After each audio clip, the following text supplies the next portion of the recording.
Você conhece o Batman? Um homem que mergulhou em trevas para vencer o medo e se tornar o próprio medo. Ele não é um símbolo de esperança, mas sim a certeza da punição para os criminosos. Hoje vamos falar da história do Batman e como ele se tornou o herói mais temido pelos seus inimigos. Você quer saber como o Batman superou seus medos? Então bora pro vídeo.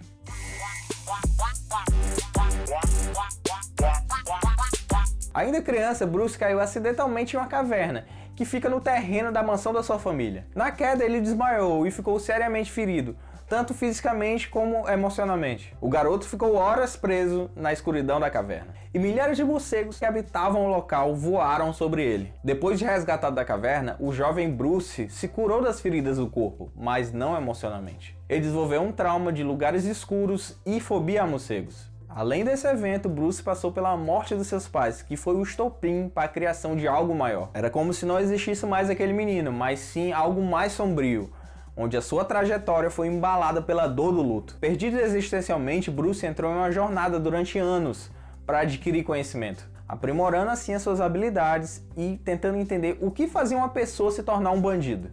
E também pensando como ele poderia transformar o mundo em um lugar melhor. E quando ele volta para casa já adulto, ele decide enfrentar os próprios medos descendo naquela caverna mais uma vez. E quando ele abre seus olhos em meio aos morcegos, o seu medo pouco a pouco vai se transformando em paz. Bruce fez o que nós chamamos na psicologia de dessensibilização sistemática, que é uma técnica que expõe o indivíduo gradativamente à sua experiência traumática, até que a sua ansiedade diante dela seja extinta. Ele aos poucos se expôs à sua fobia, voltando ao local do ocorrido, consequentemente se expondo ao seu medo, até entrar em contato direto. Um exemplo da aplicação real dessa técnica seria: temos uma criança que tem medo de cachorro por conta de ter sido mordida. Para superar essa fobia, ela ganha uma pequena pelúcia de cachorro de presente dos seus pais, assiste vídeos e desenhos com cachorros e no final ganha um filhotinho. Sem perceber, ela estava sendo exposta aos poucos à sua fobia e transformando isso num estímulo neutro. E eu pergunto a vocês, quais são seus morcegos? Vocês estão tentando superá-los? Deixa aqui nos comentários.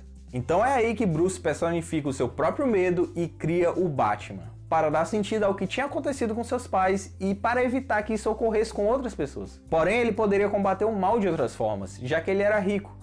Ele poderia ajudar as pessoas por meio de projetos sociais e por meio da política. E é nesse ponto que o Bruce usa a máscara do Batman como um desejo de vingança e de infligir dor como meta para reparar essa injustiça vivida. E ele quer fazer o outro sofrer a dor que ele sofreu. Não é apenas para reparar as injustiças do mundo, mas sim a sua própria dor. Seguindo sempre o seu código de ética de punir sem matar e conseguindo usar o medo e a maldade que os seus próprios inimigos usam, Batman faz a gente se identificar com ele. Pois como ele, nós temos um lado escuro que, se não tivermos cuidado, pode encobrir a luz. E geralmente os inimigos do Batman têm medo da sua presença, evitando tudo que faz referência a ele. Isso ocorre pelo que nós chamamos de generalização respondente, que é quando o indivíduo emite a mesma resposta para estímulos parecidos ou que tem alguma relação com seu medo.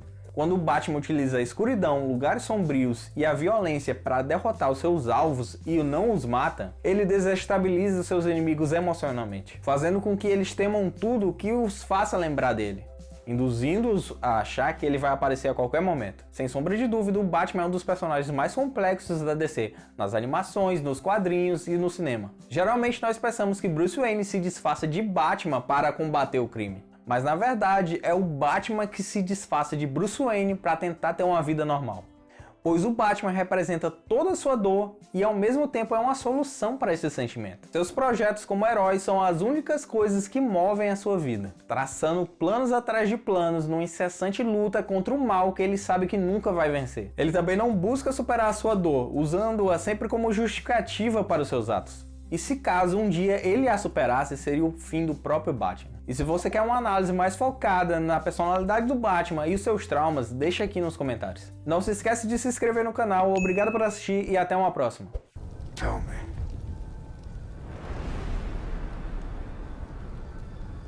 Do you bleed?